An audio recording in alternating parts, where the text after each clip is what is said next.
Good morning. Good morning to all, and a big welcome to the Rio Grande Valley Legislative Town Hall hosted by the RGV, American Federation of Teachers Locals. This morning, our leaders will be engaging in conversation with legislators about the issues that matter to school employees. For the past year, public school employees have helped to keep our communities afloat during the COVID-19 pandemic, and as we look ahead, we are unified in strengthening our public schools and advocating for the changes necessary to uplift and to serve our communities. This morning, we will be talking about navigating the upcoming state assessments, prioritizing COVID-19 vaccinations for school employees, and funding our schools. And before we begin, I would like to introduce ourselves. Joining me today are Brenda Salinas, the president from La Jolla AFT, Marcia Gonzalez, president of Edinburgh AFT, Zachary Holsworth, president from PSJ AFT, Jose Sarato of Best AFT Leadership Committee. At this time, I'd also like to welcome and invite our state representative, Terry Canales, to briefly talk about himself and the areas that he represents. Good morning. Thank you for having me. It's truly an honor to be here with all of you. I am Terry Canales. I represent House District 40, which encompasses the majority of Edinburgh all the way to Elsa, almost just kind of a giant square out of Hidalgo, the middle of Hidalgo County that touches all the way from Westlaco, PSJ, all the rural areas. But in my heart, I can tell you that I feel that I represent all of South Texas, and my goal is to always advocate for the best we can for all our constituents, especially our teachers, our students, and the people that are at the heart of the education system, which is the cornerstone of society. We've got some big challenges facing us every session, and Texas has ongoing challenges. And it's my honor to serve, and I'm always here to assist you in whatever I can do.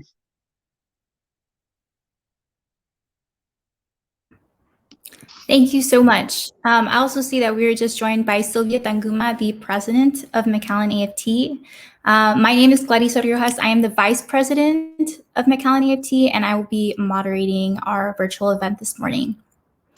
So to get started, we start today with a question about COVID-19 vaccinations. This question is for our legislator and comes from Brenda Salinas, president of La Jolla AFT. Go ahead, Brenda.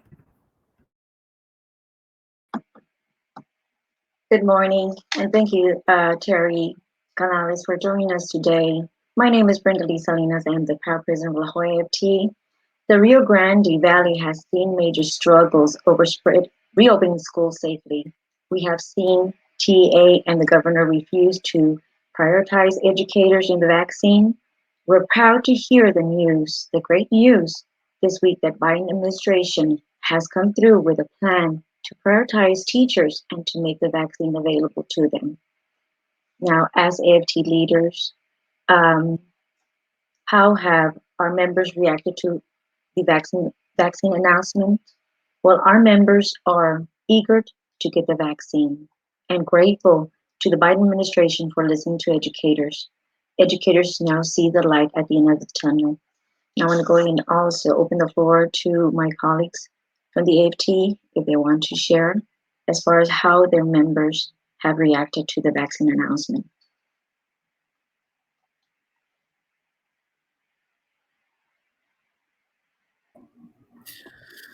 Our members have been very excited about this vaccine announcement that has come out. Of course, Edinburgh CISD has been very progressive as far as vaccinating their staff.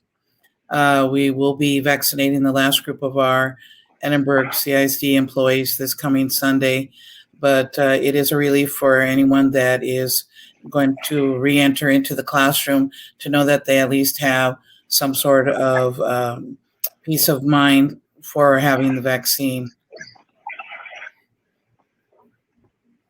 I know that in McAllen, a lot of our teachers and school staff have been unable to secure a vaccine. It's been very hard because at the times when DHR or the county was offering it, it was very hard for them to try and get out of school because even if you're remote working, you're online, you're still on camera with the kids, and you are not able to freely get up and go get in line for hours on end. So now that this has come up, I know that there is a sense of relief, and we are happy and excited, and we are hoping that McAllen will also secure some vaccines. From what I hear, it looks like it's in the works, and we're hoping that by next week it can get done, hopefully if the county helps us with that.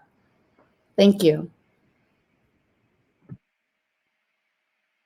The same thing that everyone else has been saying is just true in PSJA. People are really happy about the news that educators are now being prioritized, as they should have been before, because we really are frontline workers. I know that PSJA, the district, has done some vaccine rollouts, but that was for the whole community, and they had a limited number for staff, and so a lot of our members and employees in general in the district are wondering if it would be possible to have some just reserved for the employees of PSJA. So people are still left wondering, like, now that this has been promised by the Biden administration, what's the rollout going to look like? Thank you. So now for our Representative Canales, this is a question posed to you, Mr. Canales. How are lawmakers conducting oversight on the COVID-19 vaccine program now that the educators have been moved to the front of the line? So thank you for the question. I too am relieved that we've actually got somebody that's advocating for teachers and the schools and vaccination and prioritizing them. As you know, I have expressed extreme frustration. I've written direct letters to the governor, TEA, and anybody that would listen, to tell them that we needed to prioritize teachers long ago. We needed to prioritize our students long ago. Just recently, we passed the 1-year mark of COVID-19 and the first case that was documented in Texas. And since then, tens of thousands of people have died, including many of the loved ones that we all know, people in our families, including some of our teachers, colleagues, and some students. We've had so much misinformation from the beginning, including one of our own U.S. senators saying children can't get COVID-19. Well, we know that's not true. So the reality is, we understand some of the prioritization, but teachers should have been named at the outset. And so if the state of Texas has a goal, and it seems that they do, that they're trying to reach, even at the peril of our students and teachers, that we're going to reopen schools no matter what, and we're going to test no matter what. Well, then it's more evident, and it's more clear that teachers should have been prioritized in the beginning, being that every school could potentially be, and every classroom could potentially be a super spreader event that later takes the disease or the virus back home to the teachers' families and to those students' families. How are legislators reacting? I would tell you that across the aisle and all parties, people are excited about getting teachers vaccinated.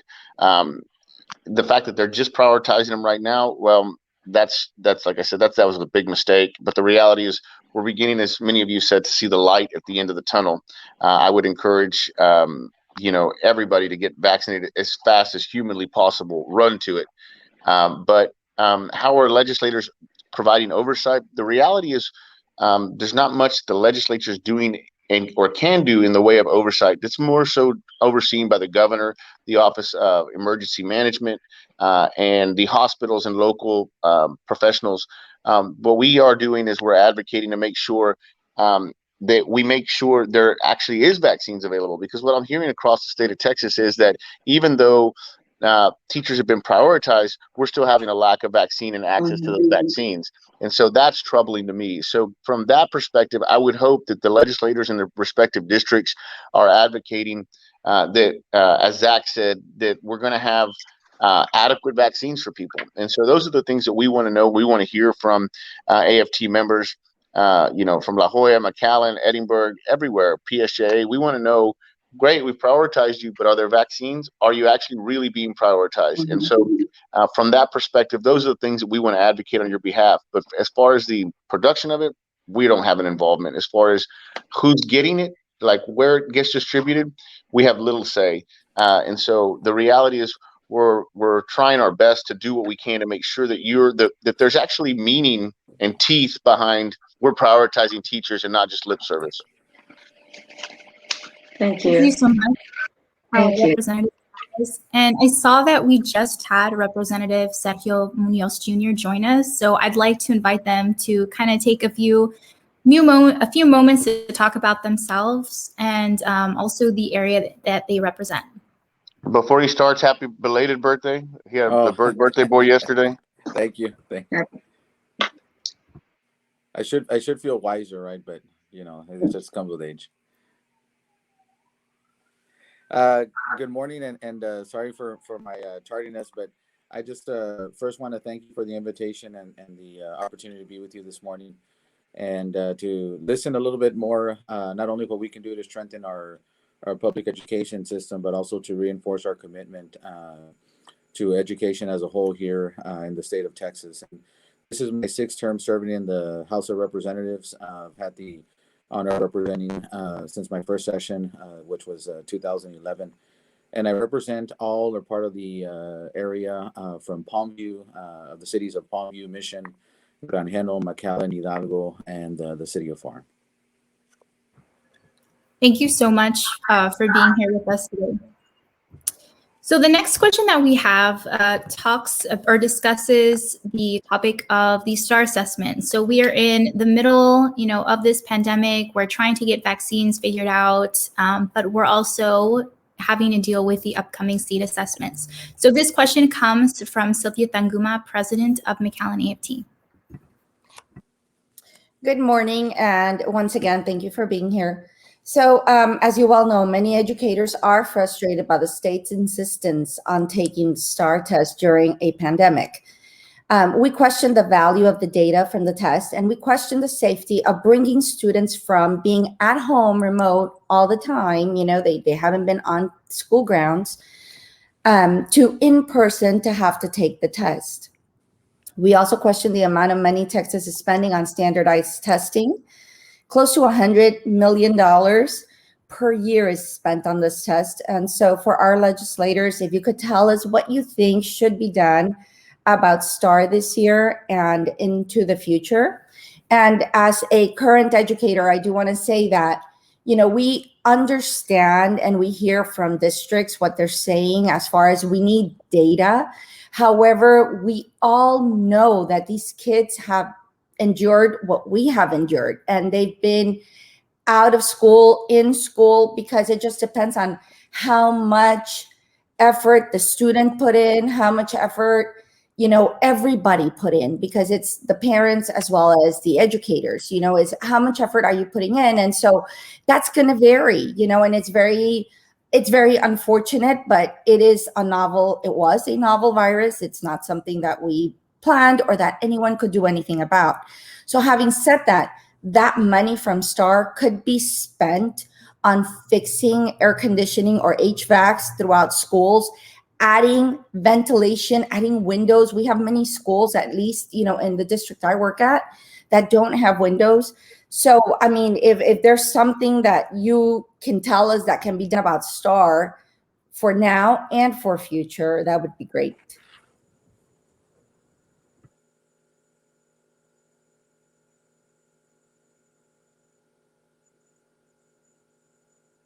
Do you want us? I'm the moderator had told me if you want Representative Munoz or me to chime in. And Mr. Canales, we can start with you, and then we can go to Mr. Munoz. Okay. I'm one of those people. I get uncomfortable by silence. My wife says I talk too much. So I would tell you that anybody that's followed my work and Representative Munoz's work, we have written ad nauseum to the governor and TEA. We're extremely frustrated with the governor and TEA and their insistence upon this exam. That even they contradict themselves. So one, they tell us you're not going to need it, so you don't have to take it if you're at home, if you're doing remote learning. But if you're in the district, we're going to administer it to the children that are in school, but it's not going to count, and it's not going to count for X, Y, and Z. The reality is they should have just canceled it altogether. And you're exactly right. They're spending close to $100 million. And if you ask me, I'm pretty common sense guy telling me that it's about money. and they're administering this test because there's contracts that need to be fulfilled. And you're right. I've always been a big advocate of follow the money. I'll tell you where and how the decisions are being made. Having this test puts implementing the test puts children at risk, puts teachers at risk. And what are we getting out of it? And I agree with you, Ms. Tanguma. We have children that are missing still, not missing in the literal term, but missing from school that they have not registered. I'm a parent of 5 children that are all remote learning, and it's very difficult for my wife and I. But the reality is, so we've spent all this time trying to keep our children safe, and we made this extremely tough decision to have them learn remotely and take all these steps and the frustrations and everything we've all lived for the last year. Yet we're going to sacrifice all that because we want them to take this test. It makes no sense. So when I first, I guess months and months ago, wrote a letter asking the governor to cancel the STAAR test, and there was other legislators that joined the effort. They eventually did. That was when the pandemic was in its infancy and had not actually really spread like it has now, when we had not even seen the catastrophic ocean of deaths. Now that we're still at the height of the pandemic, we see light at the end of the tunnel because there's a vaccine. The community's getting vaccinated. We're seeing the prioritization of teachers. But the reality is, this is not the time. So if you canceled it then, why wouldn't you cancel it now? And again, I would say follow the money. Somebody's making a lot of money administering this test. There's not a logistical reason at this point.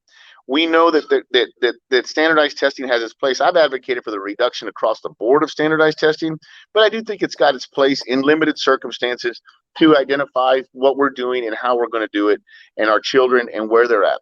But the over testing of our children, is obviously a concern. But this isn't over testing. This is just stupidity.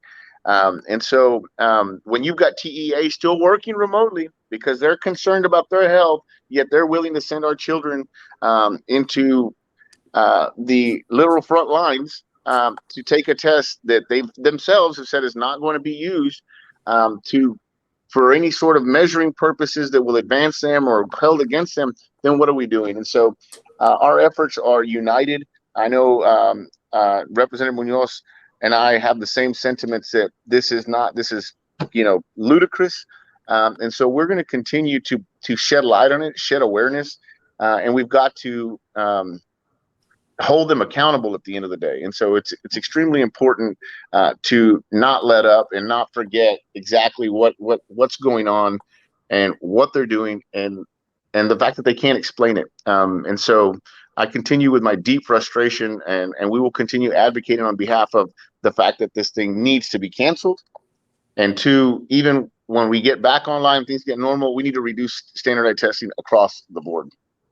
Right. Yes. Thank you so much. I really do appreciate that, because it's true. I mean, we are very thankful that now our kids that are at home remote don't have to go in. However, that doesn't stand true for high school, that they still, if they want to graduate and they have not fulfilled their credits, they have to go in and do that. And so it poses the same threat for those kids in high school as it does for our elementary and junior high kids, right? So, I mean, even though it was a little relief for some, it was not overall relief. And this test could be done at the beginning of the next school year. It does not need to be done right now. If we want results, we can see them, then, instead of having to put kids in there and use this money to better the schools, so that we can be safe. Ms. Tanguma, I'll close with this. I have a senior that's being forced to take this test. 2, if you want to have diagnostics and you want to get results back, I would rather have my children alive. So you may get your results back for a little while you've put my children, you've put teachers, and you put everybody in jeopardy. So you may be getting diagnostics on a child that you have blood on your hands because they may not be coming back because of this test. And just the idea that we lose one child is one too many. I agree. Thank you so much for that. Thank you. I appreciate that. And I just want to reiterate, as Representative Canales mentioned, for several months now, him and myself and many other legislators have been asking the governor to instruct TEA to do away with the test altogether. As he mentioned, right, there's a lot of inconsistencies at first when they say we are going to get rid of it, then we are going to use it, but it's only going to be for limited circumstances. And I mean, not only through the pandemic, but just overall, right, there's always been many questions with the test in general in terms of the value of the data and the actual value of the test. You know, is it really measuring the true skills of a student? Is it really putting them on a path to be successful even beyond their school years? And there's always been a lot of concern from many parents in terms of the stress that they're under, not only them, but also our teachers. And I think as a diagnostic, you know, there's other methods to determine where students are at the end of the day in terms of what they could utilize to better educate our children. The difficulty of the pandemic has affected each and every one of us, you know, personally, professionally, you know, in all of our households. And I think it would be, it's not a good step for the state to continue to force it upon our students, even those that are attending in person, because at the end of the day, it's not going to be, like I mentioned, a true reflection as to where our students are and what could be changed to educate them better. You know, as Representative Canales mentioned, right, you follow the money, and it's very unfortunate that we spend hundreds of millions of dollars on that test when each one of us know that that money could be better utilized, especially for better use in the classroom and for our teachers and for our educators. And I'm sure there's many needs where getting input from each and every one of you, we can definitely utilize our resources in a much better manner. You know, we you know, going forward, I think overall, regardless of the contracts and everything, right? I mean, there has been an overall push at the end of the day to not only cancel it, but look at other methods to measure the progress of our students. And, you know, there's got to be a better way to do it. There's got to be a better environment that we can create even during this pandemic for our teachers and for our students.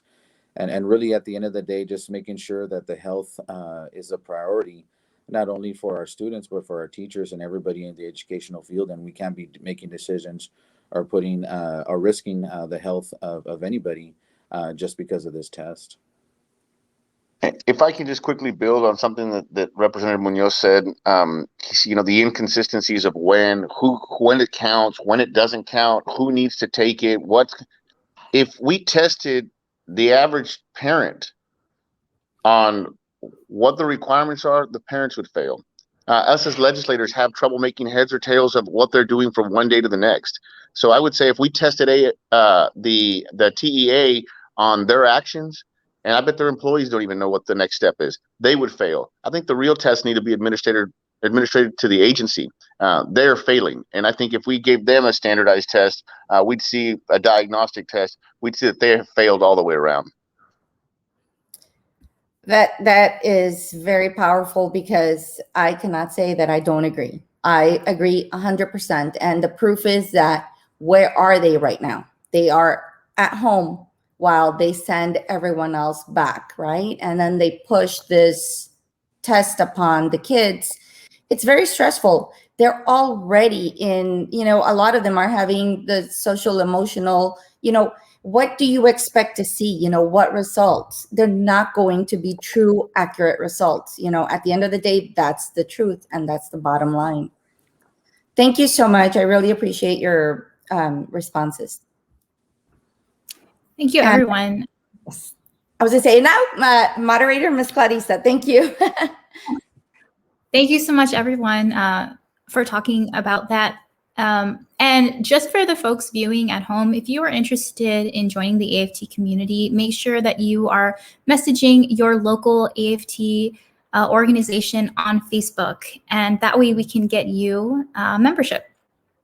So this next question comes from Jose Sarato of Brownsville Best AFT, and it touches on school funding. Go ahead, Jose. Hi, good morning. Educators and school districts are very worried about the financial impact from the pandemic in terms of increased costs and state contributions. TA just announced its hold harmless policy for the spring, but it comes at a catch, and it seems to incentivize students back to on-campus learning and penalize the school districts whose parents have chosen remote learning.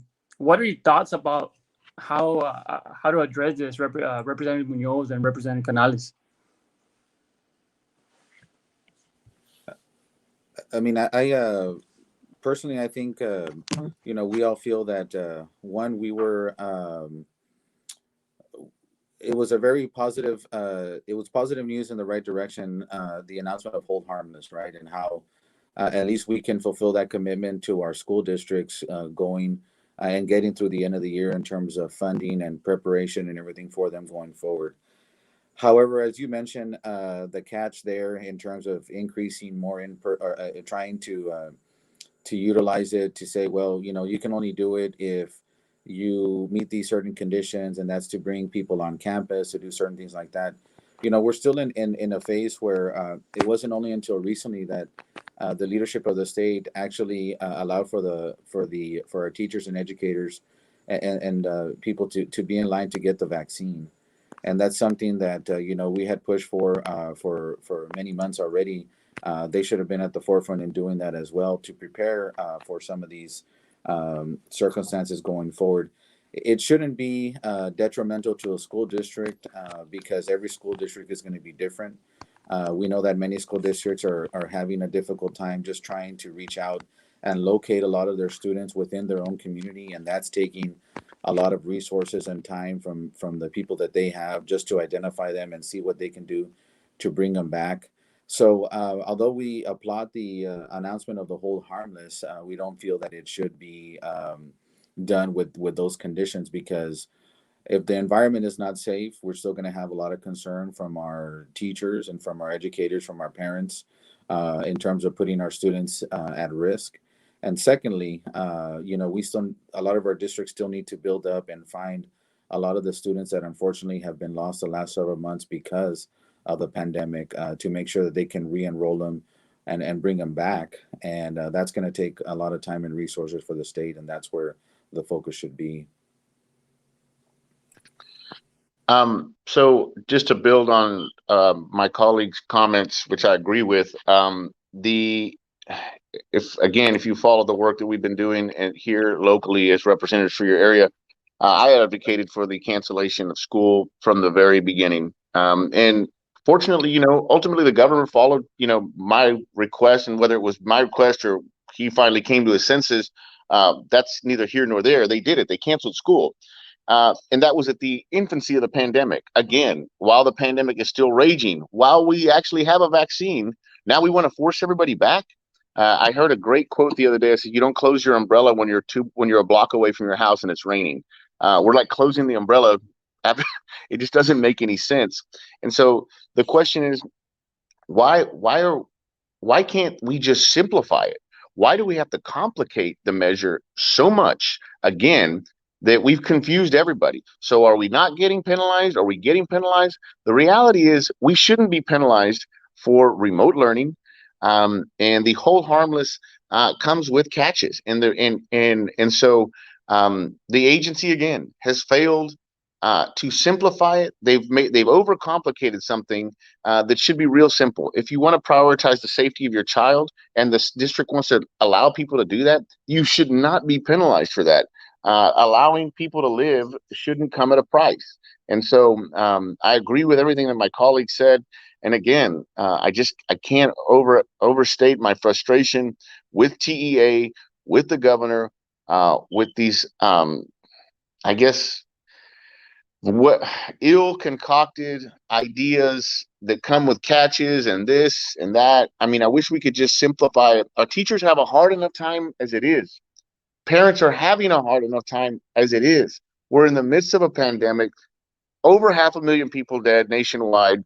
We're administering a test. We're not. You're held harmless. You're not. All the way around, it's a bad game of telephone, and everybody keeps getting a different message. And the state has done a terrible job of coming up with solutions. The agency's done a terrible job of actually acting in the best interest of our schools and our children. They've done a terrible job of explaining what we're doing and why, and justifying it. And so all the way around, we need to expect more from TEA, from our governor, from the legislature. And the reality is, we're not going to quit speaking up on behalf of common sense, and our teachers and our students. You know, people ask, well, where do you get your position? You know, it's just wasn't real hard to come to. We're trying to make sure that our teachers and our children live. We want to make sure that there's common sense. And it seems that common sense has gone out the window in the state of Texas, at the direction of the governor and TEA. And if I would just like to add, to what the Representative Canales mentioned in the sense of, I think the mindset that sometimes, when we're looking at these things and these decisions, it's hard to think that it's not being done on purpose or intentionally done to put people in a position to fail, right? Especially when, for example, you look at the inconsistency and the different direction with the STAAR test. You do the same thing when it comes to the hold harmless farm funding. And although you don't want to think that way, but sometimes you feel, is this just another way for them to set up our districts and people to fail, so that way they can come back and say, well, you know what, now we need to make these changes. You know what, now we need to do this. Because at the end of the day, I mean, we all know that the resources for our school districts, are needed, not only so there can be consistency going forward with our teacher contracts and making sure that they have enough school personnel. But secondly, a lot of them are working on their own and utilizing their own resources to find a lot of these students that we mentioned, that we both mentioned earlier, are for some reason or another, because of the online learning and the circumstances, weren't able to re-enroll, or they've had issues with attendance. But we definitely just have to, I think, keep on advocating that a lot of these decisions have, we applaud them for being made, but there shouldn't be with certain catches.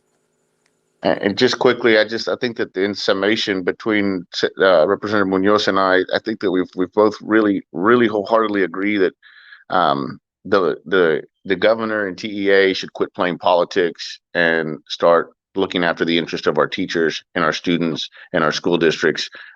Quit confusing the issues, streamline it, and put safety and prioritize safety first, not profits of companies, and making sure that we have children to teach that aren't dead, and that should be priority number one. Definitely well said. Thank you. Thank you.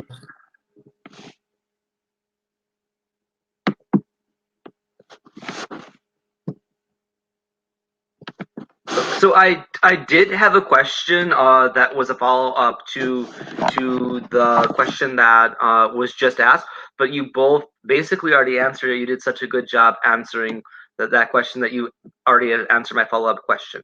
So I'll talk about the Texas AFT's COPE program. So for AFT members watching, we want to remind you that you can join to fight public education candidates and help support them, like the two that are with us today, by donating to the Texas AFT COPE Fund. That is the Committee of Political Education. Your contributions go to help Texas AFT advocate for you and your family. So if you want to donate to COPE, please message your local AFT through Facebook or reach out to any of the officers, and then you can see how you can help support us and get great representatives like Representative Munoz and Representative Canales. So now we're going to go to our last and final question, which is going to be read by the president and a great friend of mine from Edinburgh, Marcia Gonzalez. Good morning, everyone. Representatives. Prioritizing health and safety is very important to the educators in the Rio Grande Valley, and we've heard it repeatedly throughout the broadcast today. We've seen legislators like yourself, Mr. Canales, that have filed bills on the presumption of COVID-19 at the workplace for workers' compensation, and other bills on ventilation. For example, can you tell us more about your plans on focusing on health and safety for educators? So I've filed a total of 6 bills that deal with education. This I was almost going to say this semester, this session, and the one that you mentioned is truly a priority for me, and that's the presumption. And basically that what that says is if a teacher or school employee contracts COVID, we're going to presume that it was contracted on the job. The reason for that is because insurance won't cover it if it wasn't. They're going to say it wasn't contracted on the job. It's not something that we cover. And how do you prove that? It's almost impossible. And the reality is the most dangerous place that a teacher or an employee can be is what I mentioned earlier, these potential super spreader classroom events. You know, you got 15, 20, sometimes 25 plus students in areas. And as much as the masks are effective and as much as the protocols of social distancing are effective, children don't always keep their masks on. That's our reality. I can't get my children to keep their masks on. It's a musical chairs with mine, and so I can imagine, and anybody can imagine the difficulty and the safety concerns that arise from a school setting. And so what this would say is if one of our teachers or one of our school employees contracts COVID, they're covered. We're no questions asked. We're going to presume that it would happen at school, but prioritizing the health and safety of teachers and children should be our number one goal. I'll say it, and I said it earlier, and I'll say it again. We can't teach dead children, and dead teachers can't teach. And we know that this virus has killed, tragically, over 500,000 Americans, 40,000+ in the Rio Grande Valley. We have been devastated. We've seen obituary pages spanning 10, 15 pages. We lost one of my great friends and Sergio's father, one of the greatest people I've ever met, contributor to the community, completely untimely. The ravages of COVID-19 are real. They're tragic. They've devastated us.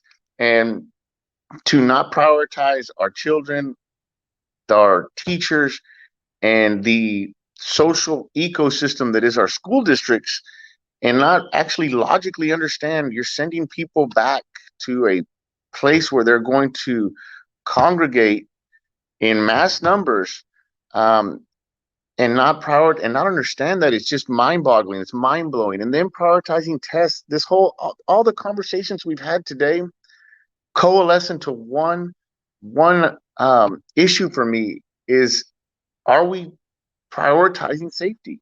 From covering your teachers to the testing, to going back, to penalize them for not going back, to remote learning.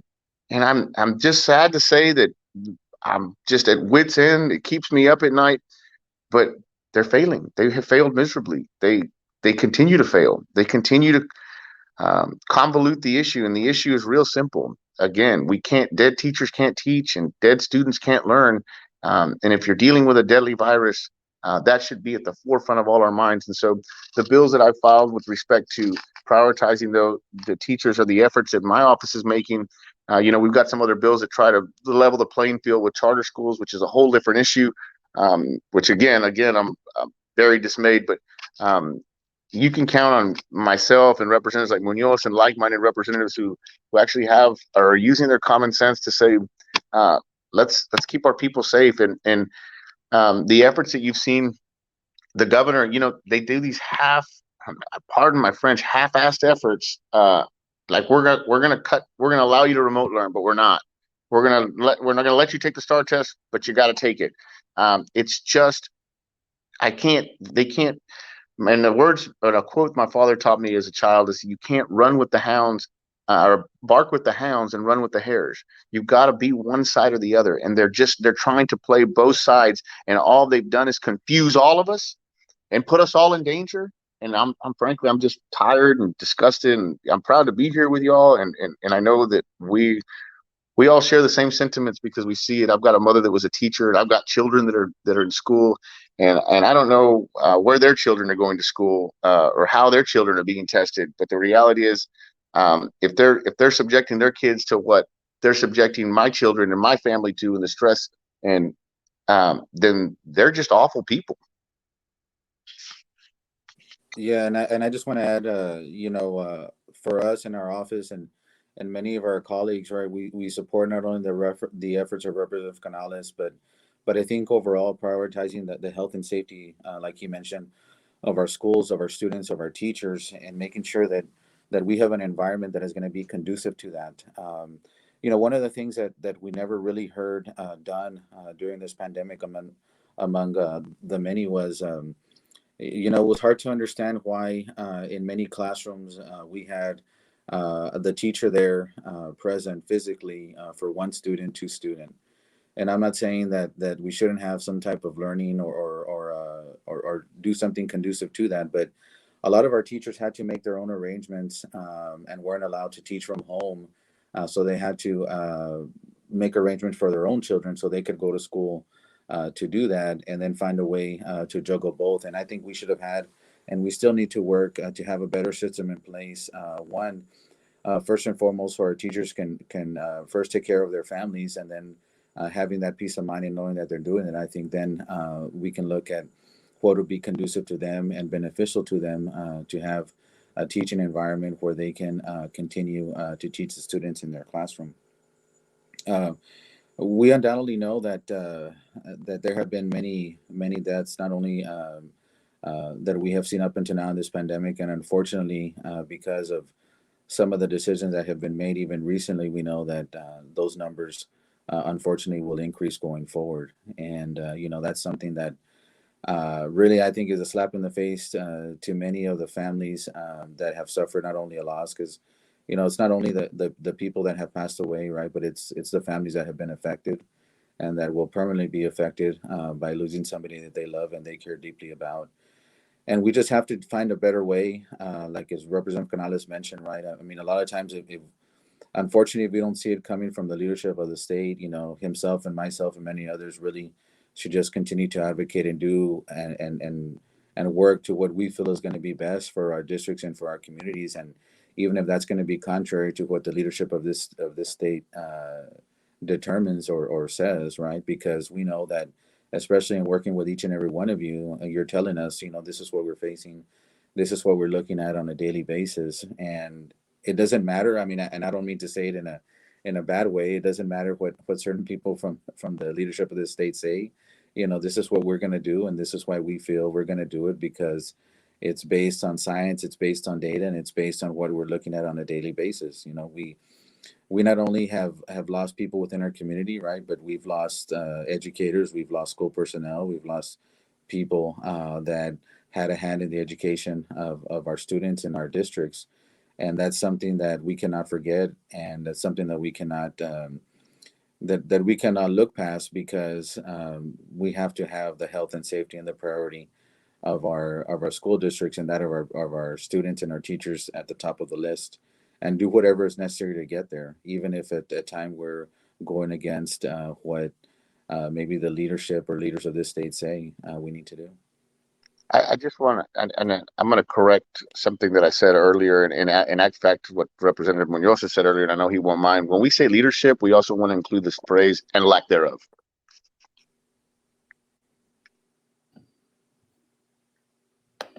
And I know that you were mentioning the retirees right now. You're mentioning employees that have passed on because of the COVID. I know that within our district, we've had several employees that have contracted COVID, have passed on. And we've also had some recently retired employees that have also passed on because of this virus. And that kind of leads into our next question about our retirees. We greatly appreciate your support of our retirees. Your House Bill 1124 calls for a cost of living adjustment for the benefits being paid by the Teacher Retirement System of Texas. And essentially, this would allow those who receive benefits to get a much needed raise. We know this is a tight budget year, but what can we as educators do to help support this legislation?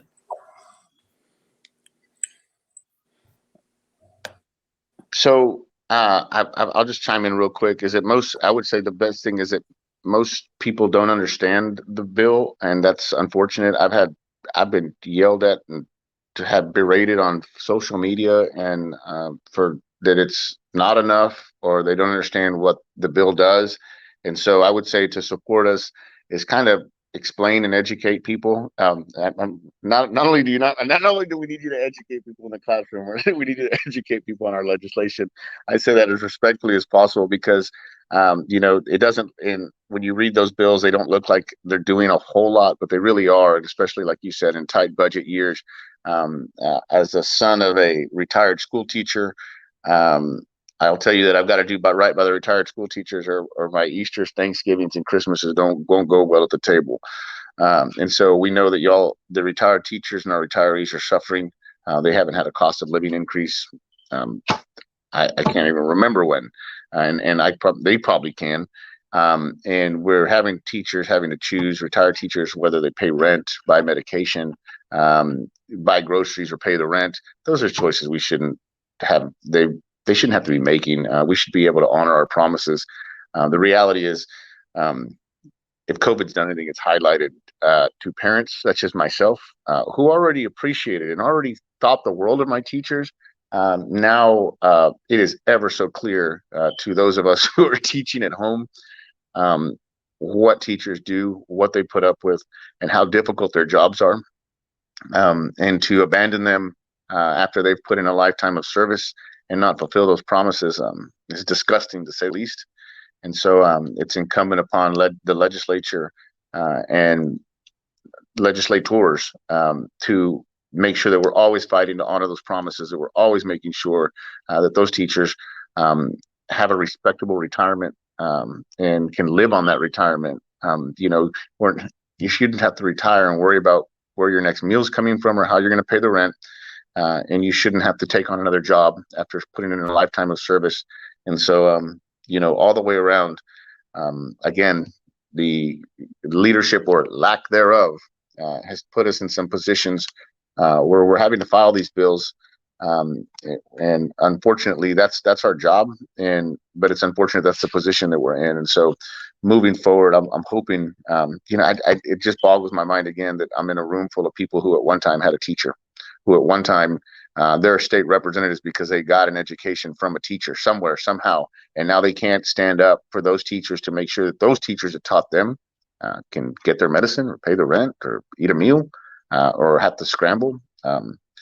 It's almost too much to palate. And so at the end of the day, we're going to continue. And I know that Representative Munoz has joined me, and the Valley delegation joins arm in arm in saying, we appreciate everything our teachers do, and we know that those retired teachers have earned that retirement, and we need to make sure that it's meaningful and it's something that they can live on.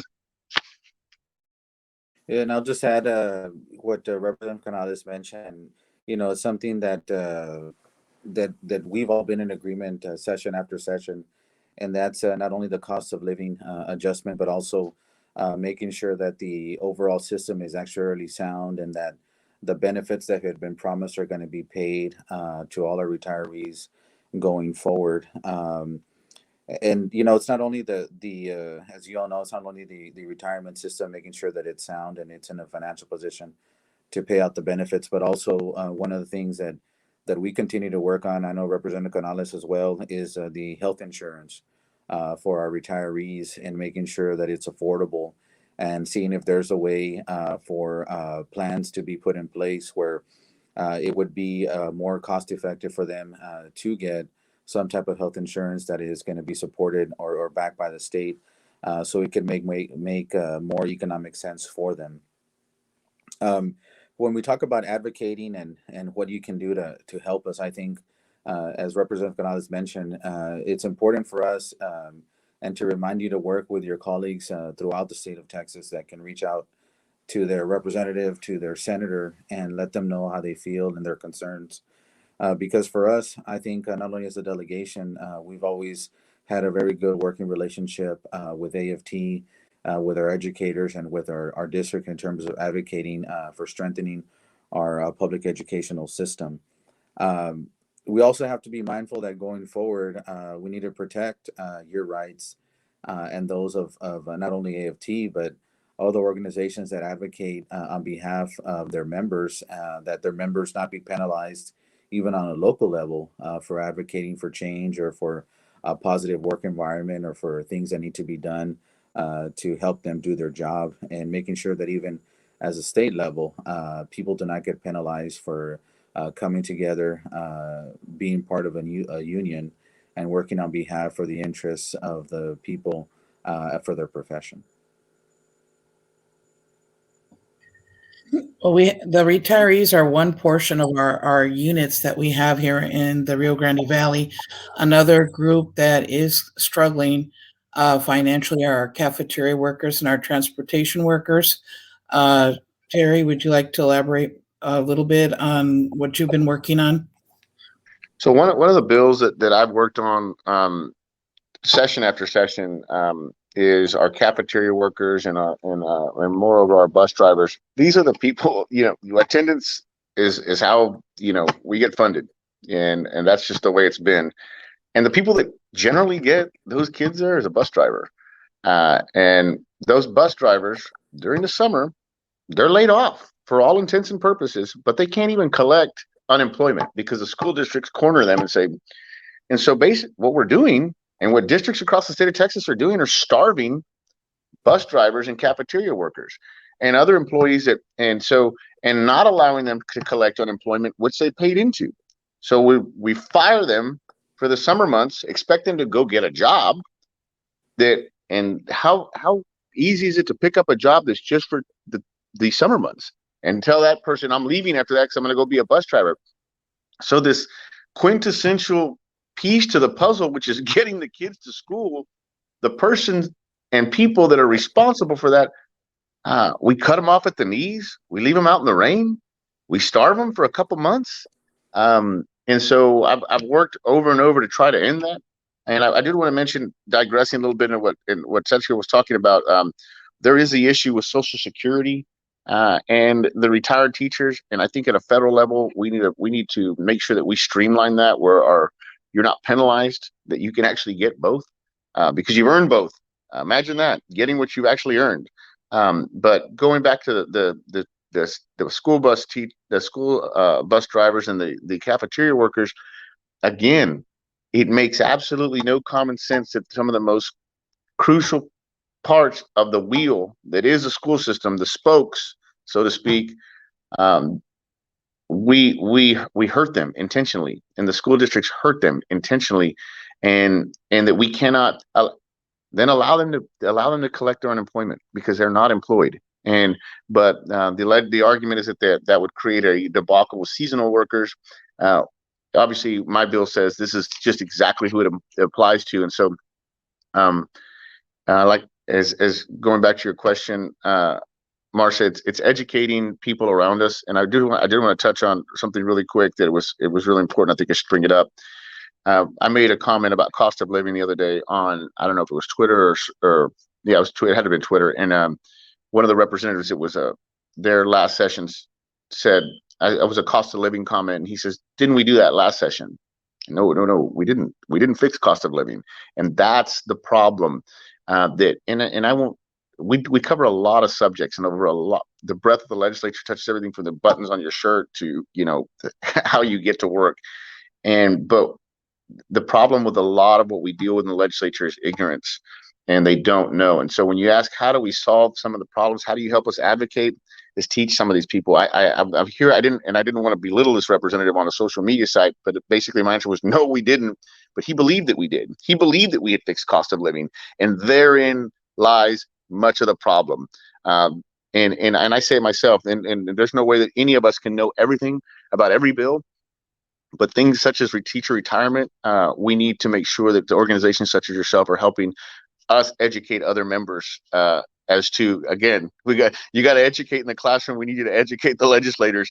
Again, I think if you say what's the most powerful thing you can do to help us, it's educate the members, really educate them, and get them to sit down and listen, because a lot of them, they don't know. They think they know, or they think that we did something, and it's not what we did. And so it was disheartening, but it was also an eye opener to watch somebody publicly display their ignorance as to teacher retirement, thinking we had fixed the cost of living increase when that's such a huge issue. And to not know that we didn't do that, it was kind of scary. And so I would tell you that's That's really important from y'all's perspective as to how do we proceed and how are we successful. We've got to educate members, a lot of them. Can I real quickly just say something? There is such a great difference between TRS and ERS, which is what the state employees get. You know, why can't we as teachers and school staff also have the same benefits that the state does as ERS? You know, what's the difference? We work just as hard. Why is there such a great difference? We all want to be on ERS. Why aren't we? You know, we are state employees after all, right? So, I mean, that's something too that I think a lot of people are not aware. And, you know, the difference is great. So that's something for everyone to look into as well. Thank you.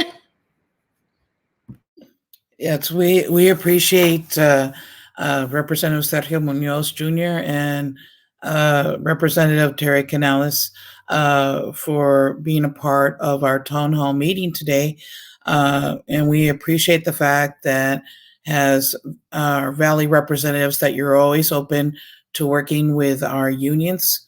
And, you know, we have seen so many bills filed by our Valley representatives in support of educators. And we can't say thank you enough. And we're here to support you just as you're here to support us. And I don't know if anybody else would like to say a few words at this time.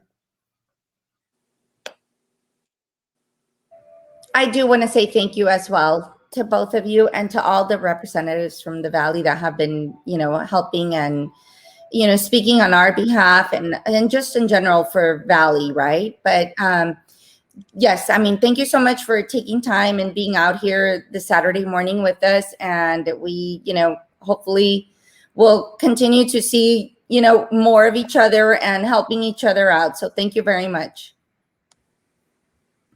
I just want to tell y'all that this takes a lot of planning. And so you would say, well, what do you mean? So this meant keeping my kids up really late so that I could actually have peace and quiet while we had this meeting. Thank you all for not only what you do, but for what you have done over the years in terms of you know, working on behalf of your members and just the educational system as a whole in the state of Texas. You know, we're very blessed and fortunate that, you know, like Representative Canales and myself and many of our colleagues have been able to work with you all over the years, session after session, advocating for the rights and the benefits and really what our educational partners and people should be entitled to. And that's a good educational sound system in the state, right? Like our Constitution provides. So I know that both of our offices are here to help and work with you all going forward. You know, continue to reach out to us. Let us know not only things that we can do, but any concerns. Of course, I hate to say it, right? There's probably many legislative bills that are out there that have been filed that are definitely cause for concern when it comes to public education, and that's something that we have to be on the lookout for. But also, if there's anything else that we can do, feel free to let us know. And just thank you all for your time and all those that tuned in and that took the time this Saturday to be a part of this. Likewise, my office is always open. We're always here to help you. We're always here to listen. Please, again, educate us. If there's something that we don't know, you know, please continue to teach us and let us know what we can do to help you.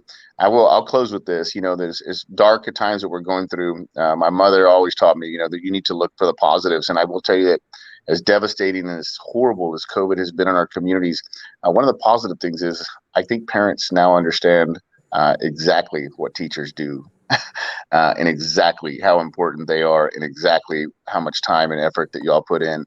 So if there was ever a silver lining in this terrible pandemic, it's that the virus has probably been one of the greatest advocates and educators as to how important teachers are if people didn't realize it to begin with.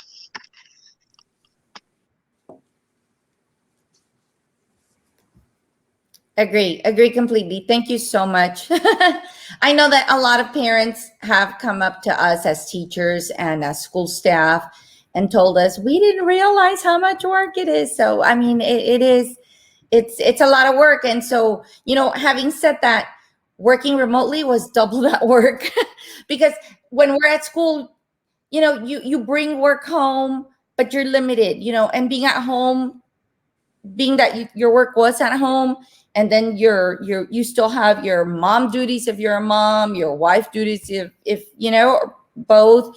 So it was just double the work for us being remote learning. And so yes, thank you very, very much.